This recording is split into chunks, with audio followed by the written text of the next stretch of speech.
Screen sharing allow कर।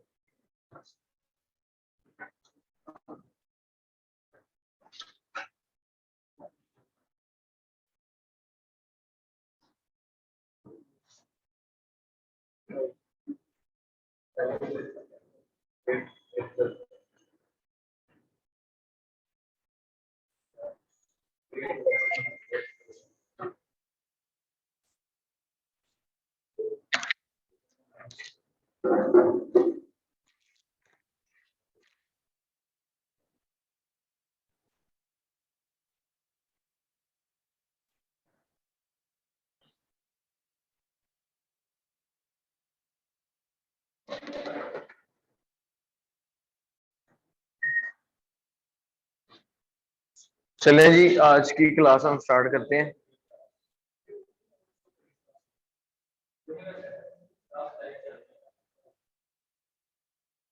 आज हमने लिस्टिंग के ऊपर काम शुरू करना है। हमारा प्रोडक्ट हंटिंग का, प्रोडक्ट सोर्सिंग का ये सारा वाइंड अप हो चुका है। अभी हम लिस्टिंग की तरफ काम करेंगे कि लिस्टिंग का जो डिटेल पेज है वो उसमें कौन कौन सी जो की परफॉर्मेंस इंडिकेटर्स हैं वो हैं, लाइक इमेजेस हैं, टाइटल है, बुलेट्स हैं और प्रोडक्ट डिस्क्रिप्शन या ईबीसी है। इनके ऊपर हमने डिस्कशन करनी है आज, और फिर नेक्स्ट क्लास में हम इनको बारी बारी देखेंगे कि अब कंटेंट लिखना है तो वो कंटेंट किस तरह का लिखना है, टाइटल लिखना है तो टाइटल किस तरह का लिखना है, कि कीवर्ड ऑप्टिमाइज टाइटल हमने लिखना है कि वो टाइटल में कीवर्ड्स भी हो और उसकी एक कोई सेंस भी बन रही हो ना, सिर्फ कीवर्ड स्टफिंग ना की हो। तो ये सारी चीजें हैं हमारी जो ये कीवर्ड लिस्टिंग क्रिएशन में आएंगी। उसके बाद हम देखेंगे कि कीवर्ड रिसर्च कैसे करते हैं। कीवर्ड रिसर्च के बाद कोई एक छोटा सा टाइटल मैं इधर लिख के दिखाऊंगा, क्योंकि ये कंटेंट लिखने वाला काम तो है। आप लोगों को सिर्फ पता होना चाहिए कि आपको कंटेंट चाहिए किस किस्म का, टाइटल किस तरह का लिखा हो, बुलेट्स किस तरह की लिखी हो, ईबीसी कंटेंट किस तरह का लिखा हो और कौन कौन सी बातें उसमें टारगेट की गई हो। ठीक है, तो हम वो लिस्टिंग का एक टाइटल देखेंगे, फिर हम देखेंगे सोशल लिसनिंग कैसे करते हैं हम किसी प्रोडक्ट की, जो कि हमें प्रोडक्ट हंटिंग में भी करनी और हमें लिस्टिंग में भी करनी। ठीक है, वही सोशल लिसनिंग होगी जो हमारी कॉपी को, हमारे लिस्टिंग के पेज को यूनिक करने में हमारी हेल्प कर सकती है। और उसके बाद हम प्रोडक्ट को सेलर सेंट्रल के ऊपर कैसे अपलोड करते हैं वो देखेंगे, और फिर ये हमारा लिस्टिंग वाला जो भी टास्क है ये वाइंड अप हो जाएगा। सही है जी। तो लिस्टिंग का पता है सबको क्या होती है, क्या होती है जी?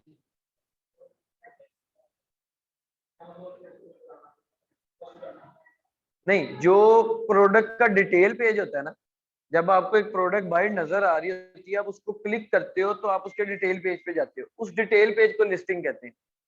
ठीक है जी, उसको हम कहते हैं कि ये उस प्रोडक्ट की लिस्टिंग है। लिस्टिंग में चीजें आती है ना कि इमेजेस भी है, इंफॉर्मेशन भी है, बुलेट्स भी है, ईबीसी कंटेंट भी है, तो उसको हम लिस्टिंग कहते हैं। ज्यादातर चीजें हमारी आज चलनी है डिस्कशन की, तो आप लोगों ने लिखते जाना साथ साथ। सही है, सबसे पहले मैं आता हूं किसी भी प्रोडक्ट की लिस्टिंग के ऊपर। मैंने ये प्रोडक्ट टाइप की है जी, garlic press.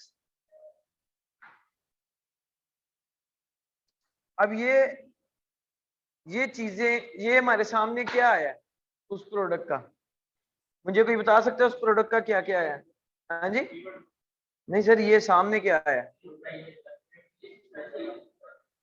Different same products की डाटा आ गया ना, रिजल्ट आ गया।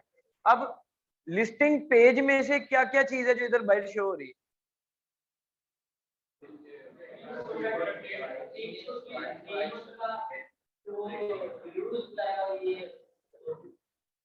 अच्छा सर, लिखे 5 चीजें हैं जो कि आपको सर्च रिजल्ट पेज पे नजर आती है। रिजल्ट पेज है ना आपकी सर्च का, सर्च रिजल्ट पेज पे आपको 5 चीजें नजर आती हैं। अब ये 5 चीजों का फायदा क्या है ये मैं बाद में बताता हूँ। ये 5 चीजें लिखे, सबसे पहले आती है मेन इमेज। ये देखें मेन इमेज ही आ रही है ना सबकी नजर आपको, तो इधर आपके मेन इमेज आएगी।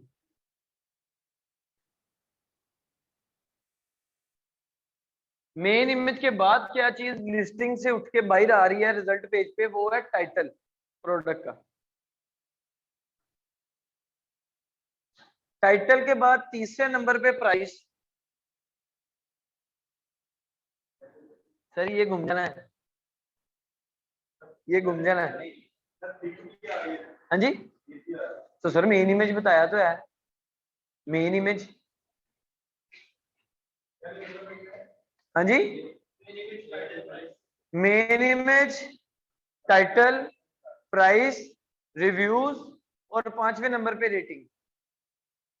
ये 5 चीजें हैं। जब भी आप सर्च टर्म लिखेंगे, कोई भी क्यूरी सर्च करेंगे किसी भी निश की, किसी भी प्रोडक्ट की, तो उस प्रोडक्ट की ये 5 चीजें सबसे पहले कस्टमर को नजर आती है।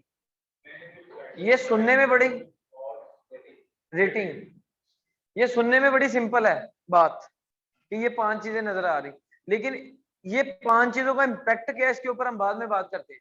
अभी सिर्फ ये चीजें लिख लो कि सर्च रिजल्ट पेज पे आपको 5 चीजें नजर आ रही, main image, title, price, reviews and rating. ठीक हो गया जी, ये 5 चीजें आपको नजर आ रही। इसके बाद आप किसी एक चीज पे क्लिक करते हो किसी भी प्रोडक्ट पे, तो ये अमेजोन चॉइस और बेस्ट सेलर का बैच में समझा चुका हूं ना पहले भी। अच्छा, ये अब जो पेज आ गया ये हमारा है लिस्टिंग पेज, जिसे प्रोडक्ट डिटेल पेज पीडीपी भी कहा जाता है। ठीक है भाई, लिख लो ये साथ साथ, पीडीपी प्रोडक्ट डिटेल पेज।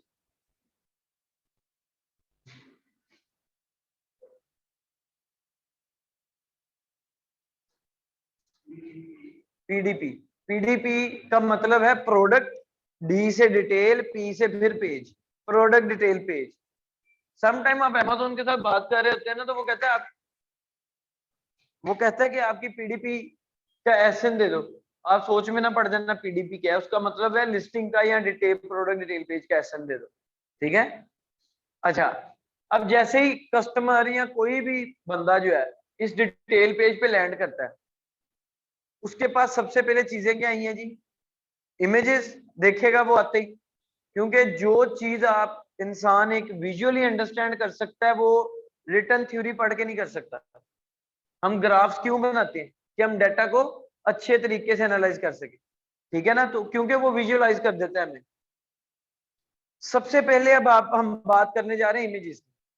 मैं आज के इस सेशन में आपको गाइड करने जा रहा हूं कि इमेजेस किस तरह की अमेजोन पे बनानी चाहिए, या कौन सी प्रैक्टिस है इमेजेस की जो मैं फॉलो कर रहा हूँ। ठीक है।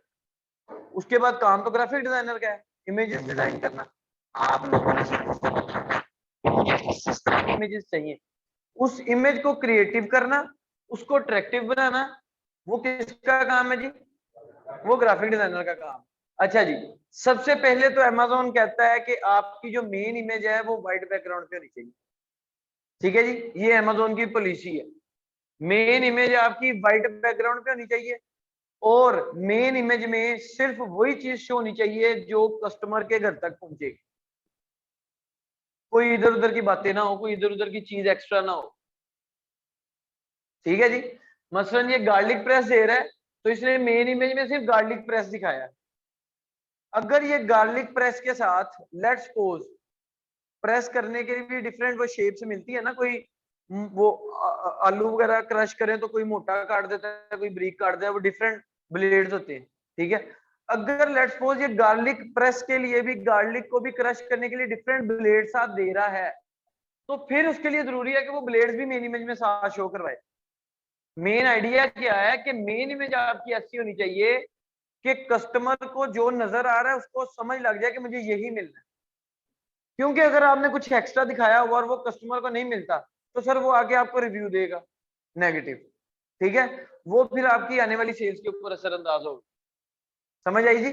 तो मेन इमेज आपकी वही चीज रिप्रेजेंट कर रही हो जो आप लोगों ने सेल करनी है और जो कस्टमर तक पहुंचनी है पैकेजिंग से निकाल के। कुछ लोग पैकेजिंग भी शो करवा देते हैं सिर्फ अट्रैक्शन लाने के लिए, वो एक कोई मसला नहीं, पैकेजिंग तो जानी है अगर आप पैकेजिंग दे रहे हैं। तो मेन आइडिया क्या हुआ जी मेन इमेज का, कोई बता सकता है जी? मेन आइडिया क्या हुआ मेन इमेज का? मैंने भी इतना बोला यार।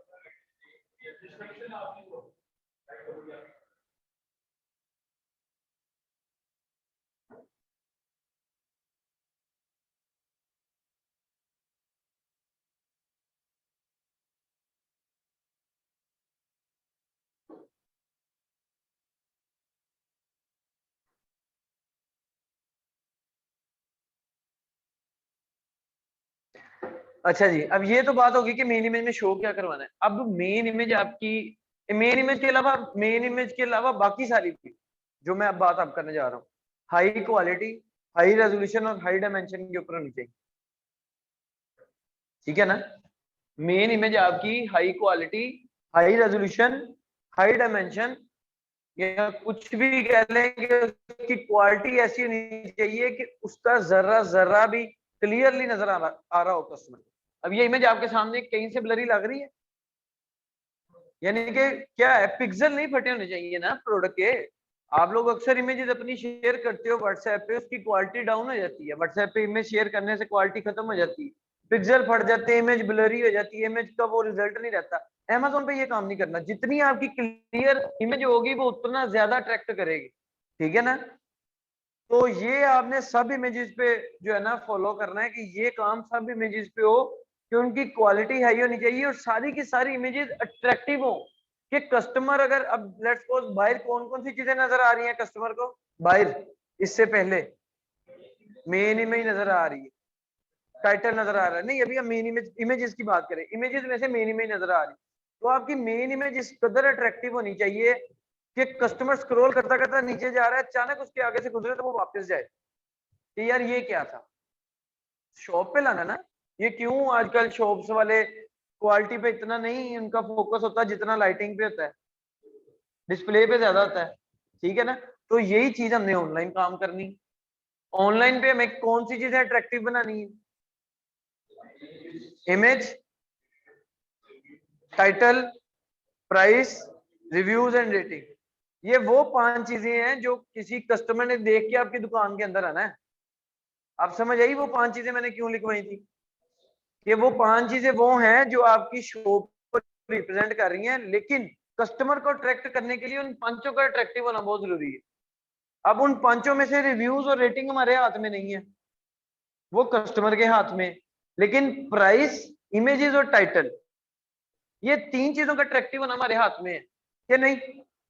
तो इनके ऊपर बहुत ज्यादा जोर देना है। हो गई जी एक बात, मेन इमेज क्लियर हो गया। अब आते हैं सेकेंडरी इमेजेस के ऊपर, यानी कि ये जो इमेजेस है इनको हम मेन इमेज के अलावा इधर इमेजेस होती है उनको कहते हैं सेकेंडरी इमेजेस। साथ एक वीडियो तो वो रह जाए, ठीक है जी। आप लोग साथ तो अपलोड करो, वीडियो का सेक्शन लग गया, वहां से वीडियो अपलोड कर दो, वो खुद ही एंड वाली के ऊपर वीडियो आ जाएगी, वो पीछे बैकएंड पे पड़ी रहेगी, ताकि अगर कभी वीडियो का सर्वर से कनेक्शन खत्म होता है, वीडियो गायब होती है लिस्टिंग से, तो वो खाली नहीं रहेगा, वो वापस इमेज शो होने लग जाएगी, ठीक है जी। अब हमने बात करनी है कि 7 इमेजेस किस किस चीज को कवर करनी चाहिए, इसमें कौन कौन सी चीज जो है वो कवर होनी चाहिए। एक इमेज होगी मेन, सर 2 इमेजेस आपकी होनी चाहिए इन्फोग्राफिक्स, लिख लो। 7 इमेजेस कौन सी होनी चाहिए, एक मेन होनी चाहिए, 2 इन्फोग्राफिक्स होनी चाहिए। इन्फोग्राफिक्स कौन सी होती है मैं बताता हूँ, अभी सिर्फ लिखो इन्फोग्राफिक्स, INFO।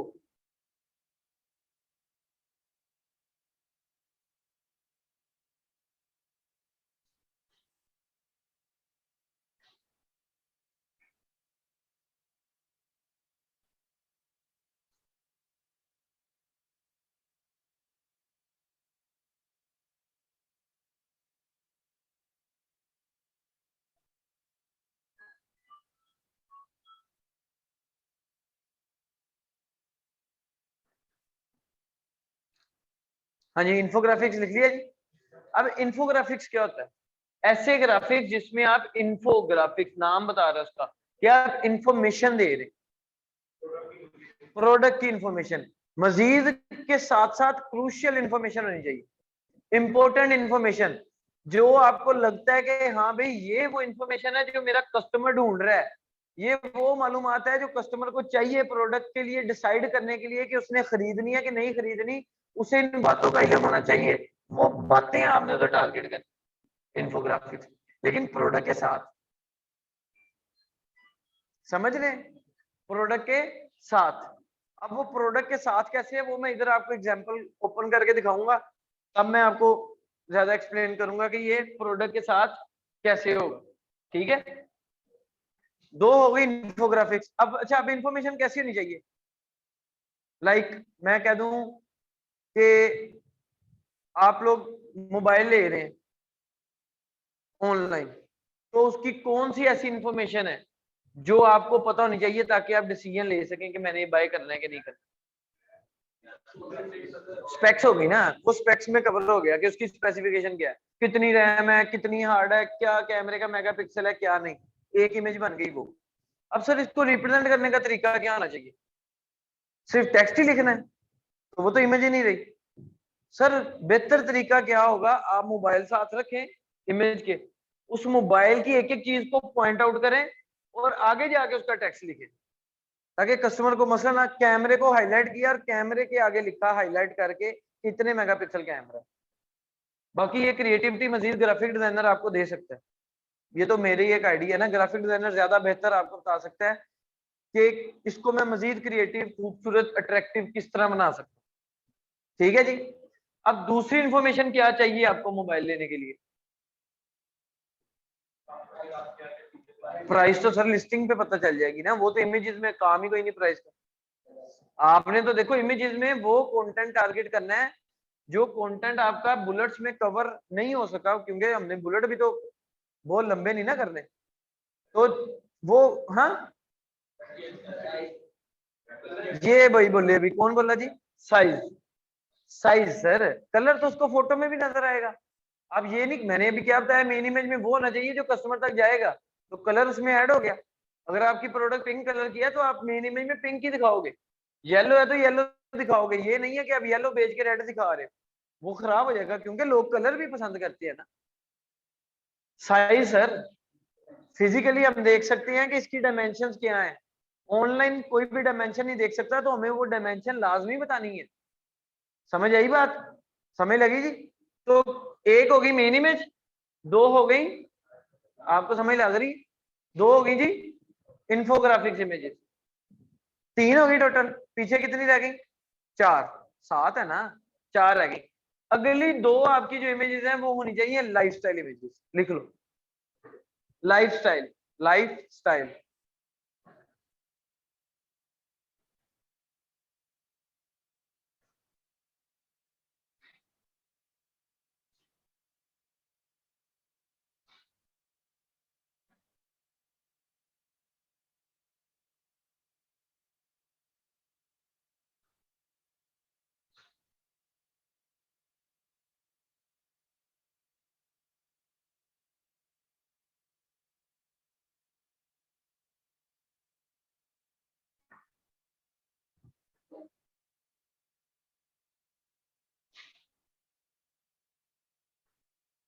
हाँ जी जी, लाइफस्टाइल लिख लिया जी। अब ये लाइफस्टाइल इमेजेस क्या होती? हाँ जी,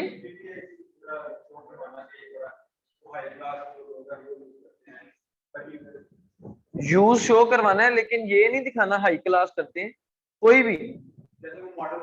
हाँ, करेक्टर इमेजेस है ये, लाइफस्टाइल इमेजेस करेक्टर इमेजेस हैं, जिसमें हम किसी मॉडल को, किसी करेक्टर को, किसी यानी कि किसी बंदे या बंदी के हाथ में वो प्रोडक्ट यूज करती हुई दिखाओ। मसलन अब देखो, लिस्टिंग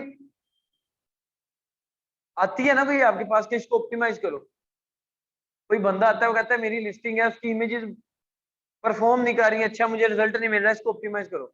लेट्स सपोज यही है। अब इस बंदे को अमेजोन चॉइस मिला हुआ है, लेकिन इसकी इमेजेस देखो कितनी है, सिर्फ चार, ना कोई लाइफस्टाइल इमेज है, ना कोई इन्फोग्राफिक्स इमेज है। अब इसने क्यों नहीं इमेजेस पे फोकस किया?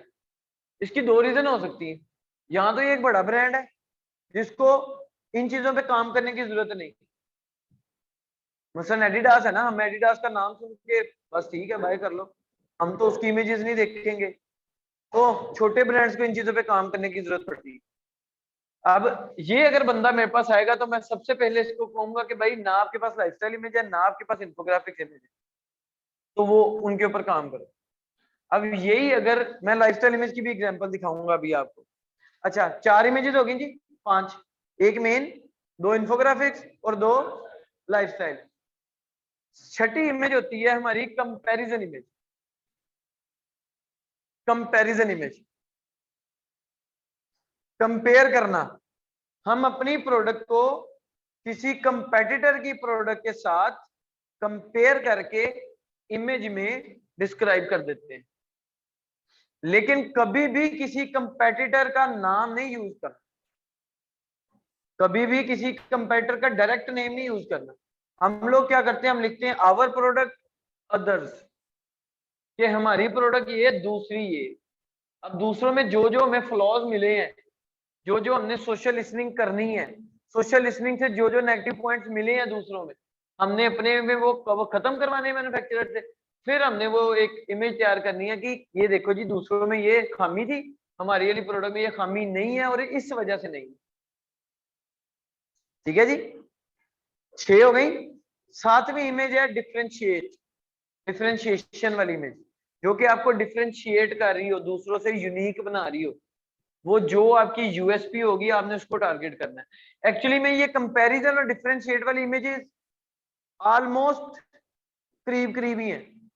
जो कंपैरिजन है हम लोग अक्सर उसी को भी एज ए डिफरेंशिएट यूज कर लेते हैं, क्योंकि एंड पे तो हमारी वीडियो आ जाती है। ठीक है ना,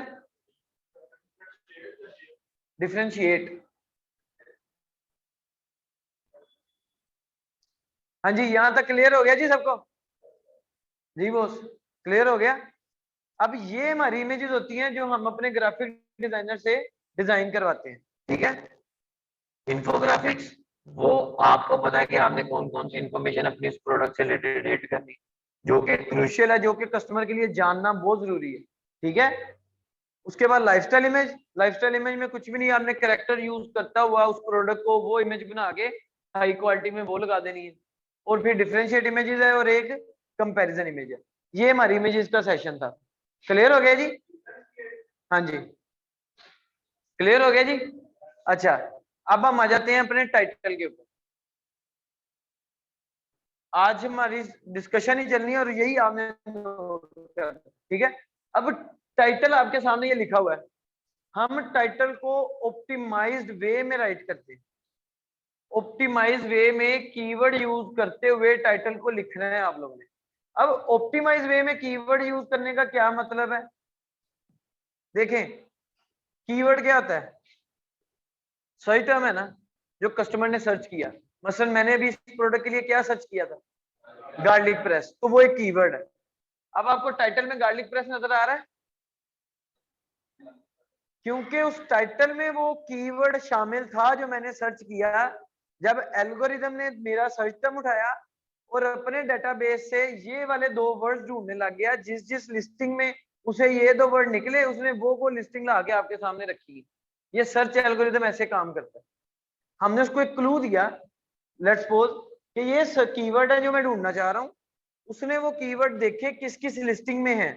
जरूरी नहीं है कि वो टाइटल में ही वो बुलेट्स में भी हो सकते हैं, वो नीचे प्रोडक्ट के डिस्क्रिप्शन में भी हो सकते हैं। हो सकता है वो वाला वर्ड आपने इमेज में कहीं लिखा हो, जो इन्फोग्राफिक्स इमेज है, तो वो तब भी निकाल देगा क्योंकि उसको मैच मिल रहा है। ठीक है ना। अब ये कीवर्ड की साइंस ये अभी बेसिक इतनी सी समझ लें। हमने अपने टाइटल को ऑप्टिमाइज वे में कीवर्ड यूज करके लिखना है। ऑप्टिमाइज वे में कीवर्ड यूज करने का क्या मतलब है कि कीवर्ड भी यूज हुआ हो टाइटल में, और सेंसिबल स्टेटमेंट भी बन रही है। समझ आई बात कि नहीं? तो पूछो ना। कीवर्ड भी यूज हो रहा हो और सेंसिबल स्टेटमेंट भी बन रही हो। स्टेटमेंट यानी कि पूरा सेंटेंस एक सेंसिबल बन रहा हो, कि पढ़ के आपको पता लग रहा हो वो क्या बताना चाह रहा है। मैं मिसाल देता हूं, लेट्स सपोज मेरे पास 5 कीवर्ड है। गार्लिक प्रेस, मार्क कर देना मुझे लाके। मेरे पास 5 कीवर्ड है, मार्कर से लिखता हूं।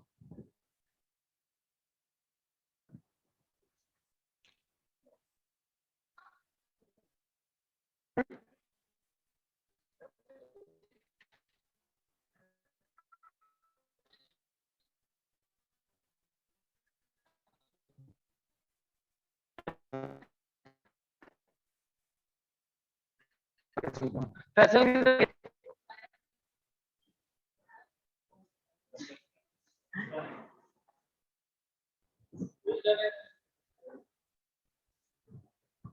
अच्छा जी, हमारे पास एक ये कीवर्ड है जी, गार्लिक प्रेस, लेट्स सपोज इसी का एक दूसरा कीवर्ड भी मिलता है हमें, garlic press 10 inch. Let's suppose इसका साइज ये है। तीसरा में मिलता है जी स्टेनलेस स्टील गार्लिक प्रेस। ठीक है जी, ये 3 कीवर्ड है लेट्स सपोज हमें मिलते तो हमें बहुत ज्यादा है, अभी ये 3 सोच लो। हाँ अच्छा, ये 3 कीवर्ड जी हमें मिले, और अब मैं चाहता हूं कि मैं इन तीनों कीवर्ड को यूज करके टाइटल लिखूं। सेंसिबल सेंटेंस का क्या मतलब है मेरा, कि कीवर्ड स्टफिंग नहीं करनी, कि टाइटल में सिर्फ एज इट इज कीवर्ड ही कीवर्ड नहीं आगे लगाई जाने। कीवर्ड स्टफिंग इसे कहते हैं। कि आप लोगों ने टाइटल क्या लिखा, यहां से शुरू हुए, लिखा जी गार्लिक प्रेस, गार्लिक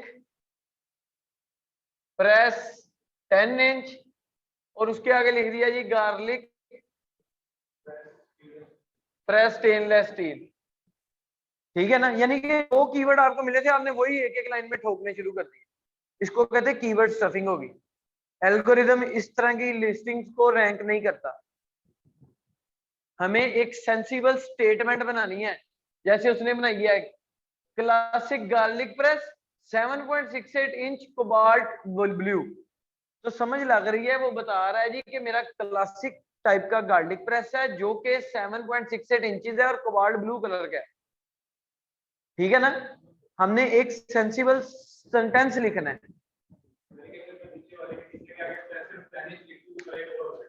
पूरा हो जाएगा। समझ आई बात, इसको कहते हैं। हाँ जी, हाँ एल्गोरिदम, ये जो वेबसाइट है इसका सॉफ्टवेयर है, उसको एल्गोरिदम कहते हैं, जो पीछे से सारे काम करता है। हाँ जी, सर्च इंजन का भी करता है, रैंकिंग का भी करता है, आपकी लिस्टिंग को ढूंढने का भी करता है, सारे काम एल्गोरिदम ही करता है। कीवर्ड रिसर्च जब करेंगे तब बताऊंगा, अभी उस पे ना जाओ।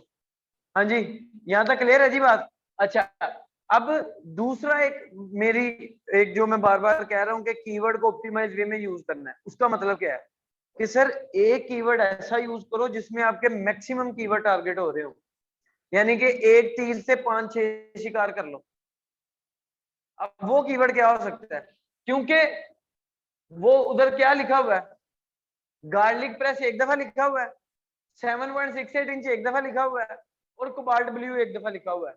एल्गोरिदम पता कैसे काम करता है, उसके लिए जरूरी नहीं है कि आपने गार्लिक प्रेस सिर्फ लिखा है तो कोई गार्लिक प्रेस ही लिखेगा तब ही आपकी प्रोडक्ट आनी है, नहीं। अगर किसी ने लिख दिया गार्लिक प्रेस ग्रीन, उधर क्या लिखा हुआ है ब्लू, तब भी ये आ जाएगी, क्योंकि गार्लिक प्रेस तो पड़ा है ना, इसके साथ तो मैच होगा ना, रेलिवेंसी बनेगी तो वो ले आएगा। एक और बात, ये भी जरूरी नहीं है एल्गोरिथम के लिए कि गार्लिक प्रेस आपने टाइटल में इस तरह लिखा है ना, पहले गार्लिक है फिर प्रेस है।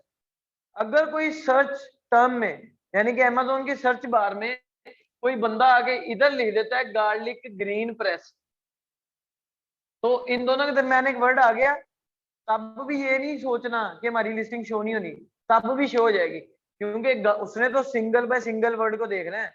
एक्चुअली में एल्गोरिथम ने एक एक कैरेक्टर को देखना है, जी भी मिल रहा है, ए भी मिल रहा है, आर एल आई सी इकट्ठे मिल रहे हैं, ठीक है, तो उसने एक एक वर्ड के साथ मैच करना है।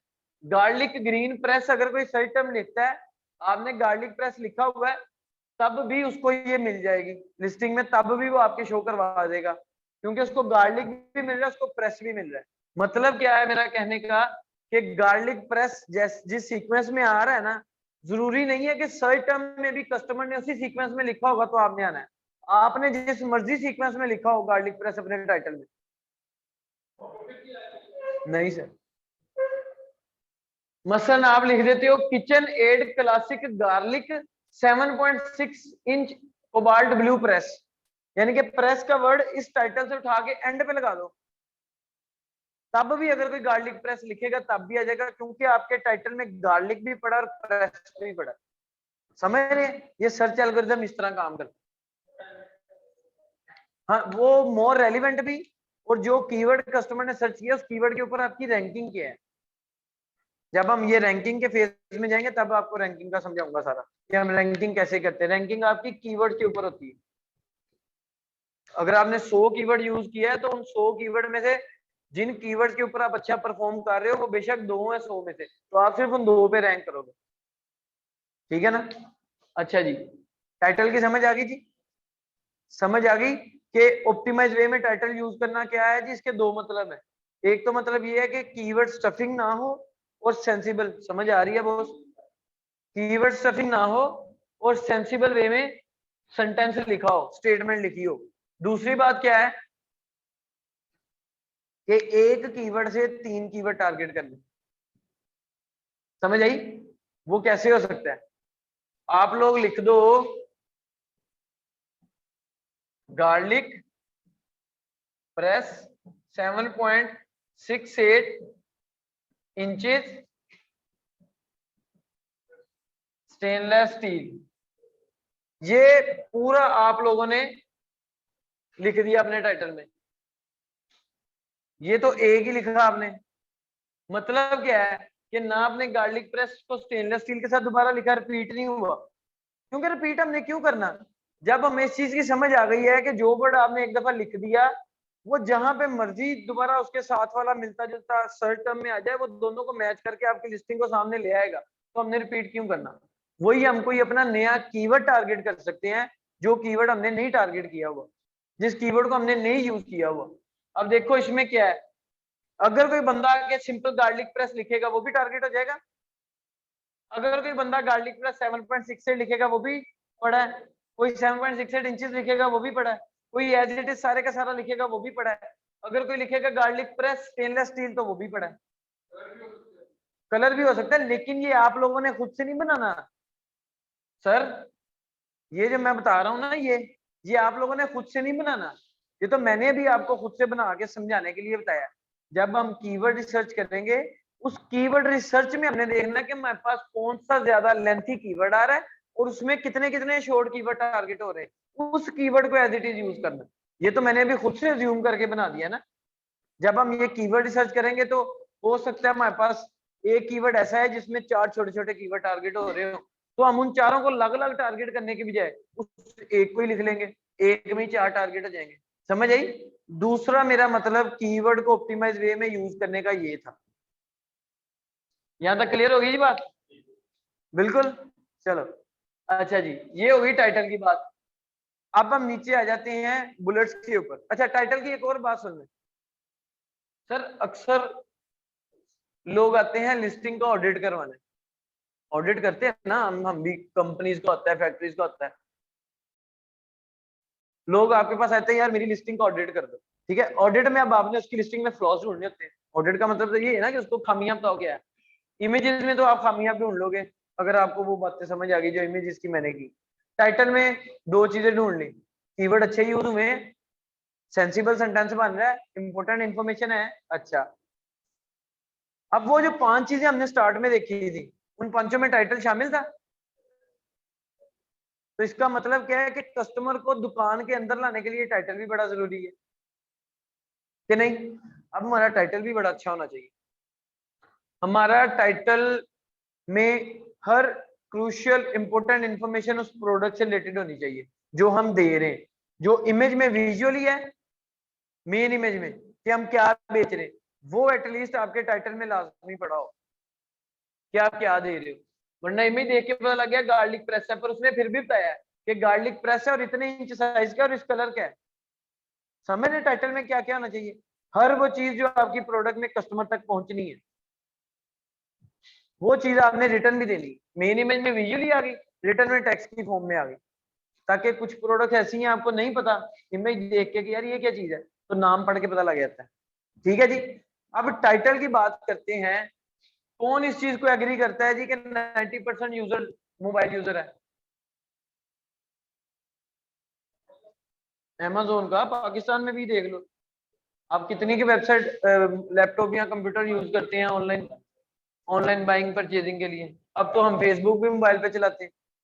पहले दौर होता था कि हम फेसबुक डेस्कटॉप पे या लैपटॉप पे चलाते थे। तो ज्यादातर यूजर है मोबाइल यूजर। ठीक है, अमेजोन पे भी ज्यादातर यूजर मोबाइल यूजर है। अब मोबाइल की स्क्रीन और लैपटॉप की स्क्रीन में फर्क है, ऐसे ही है जी। लैपटॉप पे जब आप Amazon के वो 5 चीजें आपको नजर आती हैं बाहर, मेन इमेज तो मोबाइल पे भी नजर आ जाएगी छोटी सी, लेकिन टाइटल उतना नजर नहीं आना जितना इधर नजर आ रहा है। समझ आई? 80 करेक्टर नजर आने, लिख लो 80 करेक्टर, नॉट 80 वर्ड्स। करेक्टर में और वर्ड में फर्क है, पता है ये? वो कॉम्बिनेशन ऑफ करेक्टर होता है, करेक्टर को मिला के हम वर्ड लिखते हैं, ऐसे ही है ना? तो लिख लो यार ये चीज। नहीं नहीं, कि 80 करेक्टर मोबाइल पे Amazon के टाइटल के शो होते हैं।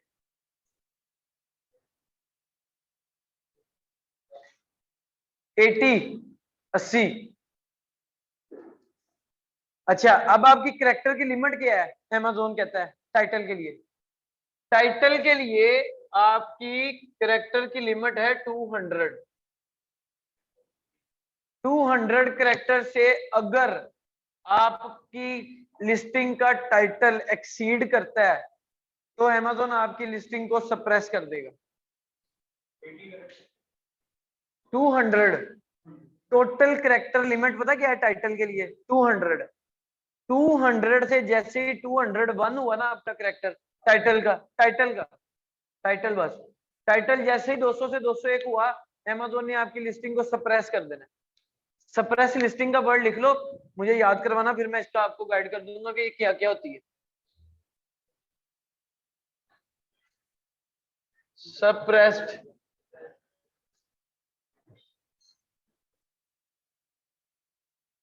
सप्रेस्ड लिस्टिंग लिख लें सर, सप्रेस लिस्टिंग। ठीक है, Amazon ने आपकी लिस्टिंग को कब सप्रेस करना है? 200 से करेक्टर एक्सीड कर गए तो टाइटल के, बस आपकी मेन इमेज मिस है, आप प्रोडक्ट अपलोडिंग टाइम इमेजेस लगा दी, मेन इमेज नहीं लगाई, तब भी आपकी लिस्टिंग सप्रेस में चल जाएगी। ठीक है, सप्रेस लिस्टिंग कौन सी होती है? जो ना एक्टिव होती हैं ना इनएक्टिव होती हैं, दरमियान वाले लेवल पे Amazon इन्हें रख देता है, लेकिन वो किसी को शो नहीं हो सकती फिर। ठीक है, नहीं शो ही नहीं होती, रीच तो रही नहीं, वो विजिबल ही नहीं होगी किसी को। हाँ जी, आपको पता लग जाएगा सेलर सेंट्रल पे जाके, वो मैं जिस दिन आपको याद करवाएंगे उस दिन दिखाऊंगा, और किस रीजन की वजह से सप्रेस हुई है वो भी आपको सेलर सेंट्रल से पता लग जाएगा। वो रीजन मोस्टली यही होता है, यहाँ तो 200 करेक्टर ज्यादा होते हैं या मेन इमेज गायब होती है, इसके अलावा भी कोई रीजन हो, आउट ऑफ स्टॉक हो सकते हैं, तब भी आपकी लिस्टिंग सप्रेस हो जाती है। ठीक है, तो वो मुझे याद करवा देना, लिख लिया ना सप्रेस लिस्टिंग का।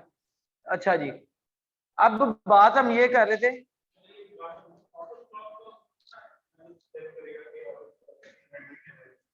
कौन किस तरह मैनेज करेगा? Amazon कैसे मैनेज? सर अगर आप FBA कर रहे हैं, FBA कर रहे हैं तो इन्वेंट्री किसके पास पड़ी है? तो Amazon के पास डाटा पड़ा है। जब आपकी इन्वेंट्री खत्म हुई, उसके पीछे अपडेट हो गया कि इन्वेंट्री खत्म होगी, तो वो आउट ऑफ स्टॉक कर देगा आपको, जाहिर बात है। ठीक है जी, आखिरी बात है जी, टाइटल वाली बुलेट और डिस्क्रिप्शन पे कल बात करेंगे। मैं बात कर रहा था मोबाइल पे 90% यूजर है, अब मोबाइल वालों को टाइटल के 200 करेक्टर में से मोबाइल की स्क्रीन में 80 करेक्टर शो होते हैं। कितने शो होते हैं? 80। तो आपको चाहिए कि अपनी प्रोडक्ट की क्रूशियल और इंपॉर्टेंट इंफॉर्मेशन जो सबसे ज्यादा इंपॉर्टेंट है और कस्टमर को अट्रैक्ट करने वाली है, वो पहले 80 करेक्टर में कवर हो जाए, ताकि उसके बाद वाली जो है वो कस्टमर अगर डिटेल पेज पे आ जाए तो वेल एंड गुड है, वेबसाइट वाला कस्टमर है तो वेल एंड गुड है, मोबाइल वाला है तो वो 80 में ही उसको वो वाला मजा आ जाए तो 200 पे लैपटॉप वालों को आना। समझ आई मेरी बात? ये वो बात है जो नहीं किसी को पता होती, ये हम लिस्टिंग ऑडिट में देखते हैं। देखनी तो हमें पहले भी चाहिए, जारी बात है, जिस लिस्टिंग को हमने करना है उसको तो हमने पहले ही देख लेना है जीरो पे कि हमने 80 कैरेक्टर अच्छे लिखने हैं।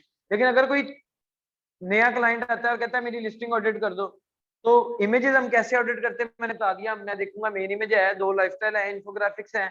अच्छा, अगर सारी हैं तो अब मैं कंपेयर करूंगा कंपेटिटर के साथ कि इसकी इमेज ज्यादा अट्रैक्टिव है कि उसकी, ये ज्यादा अच्छी इन्फॉर्मेशन दे रहा है कि वो, इस तरह मैं ऑडिट करके उसे एक रिपोर्ट बना के भेज दूंगा। फिर मैं करूंगा उसके टाइटल का ऑडिट, टाइटल के ऑडिट में उसे बताऊंगा कि डेस्कटॉप के ऊपर 200 कैरेक्टर आते हैं, तुम 200 पे हो, ओके। मोबाइल के ऊपर क्योंकि 90% यूजर है, 80 कैरेक्टर इंपॉर्टेंट है, पर तुम्हारी बातें तो 200 तक चल रही हैं, 80 तक तुमने सिर्फ हेलो हाय किया हुआ है, ठीक है ना। तो इसलिए तुम्हारा टाइटल मोबाइल के लिए ऑप्टिमाइज होने वाला है। सेम केस टैबलेट्स, टैब्स नहीं होते हम यूज करते घरों में, उसके ऊपर साइज की और है वेरिएशन, उसके ऊपर शायद 125 है, 125 है, वरना नेट पे देख लेना, मुझे उसका कंफर्म नहीं। लेकिन मैं उसके ऊपर इसलिए इतना जोर नहीं डालता कि जब हमने इंपॉर्टेंट इन्फॉर्मेशन 80 में डाल दी तो वो टैब भी कवर हो ही गया ना, 80 वालों का कवर हो गया बस। तो ये कुछ बातें जो आपने टाइटल के लिए हाजिर दिमाग रखनी। ठीक हो गया जी, यहाँ तक ओके। चलो बाकी कल देखते हैं।